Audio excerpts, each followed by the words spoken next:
you'd still see it a lot, especially in like social media and stuff, where some atheists will just be like, well, there's just zero evidence for God. Like Oh literally yeah, I forgot none. that one. And those people, what I can't believe is the people who double down on that, right? Yeah. Where you're like, do you mean that the evidence is negligible, or that like all the evidence is weak, or that it's undercut by other considerations on further reflection? They're like, no. I mean, there's no evidence. Yeah. That's you start explaining, well, in philosophy we understand evidence in this really broad sense, and there's like, no, I mean, there's no evidence. Yeah. That's not true of anything. Yeah. Right? There's any proposition has some evidence in its favor. It's just a matter of whether the evidence is any good and whether it's decisively outweighed by opposing considerations. Do you think a lot of those people just are misunderstanding what, kind of like what you were saying, what evidence is? Like they're not really using it in a very precise way, perhaps, or do you think they have something very specific in mind?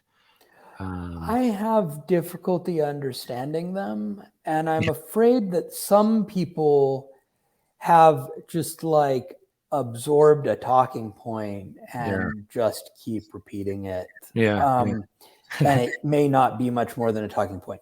I think there's other people who think something like the evidence of the sort that you could present in a science journal. Yeah. Right. Now, they've got to be thinking something that narrow. So there is, in fact, evidence for the existence of God that is of the same sort as the kind of evidence that gets admitted in courtrooms. Sure. For instance, people who purport to be eyewitness who purport to be eyewitnesses who could give testimony. Right. So it's of the same general sort, and so then you've got to say, well, it's not any good, or it's undercut somehow, or whatever. Yeah. And so there probably are some people who have a super narrow notion of testimony. Sure. That is kind of based on the natural sciences. Even that, it's not clear that it's true that there's literally none. Yeah. Like there's some ambiguous evidence. I don't like these studies myself, but we're not talking about if there's good evidence. We're talking about if there's any evidence. Right. There's some kind of ambiguous studies about the impact of prayer on healing from diseases, and like some analyses suggest that people have a marginally better chance of recovery if they're prayed for. Yeah. And right, so like that's it. So like those studies are mixed. Right. Yeah.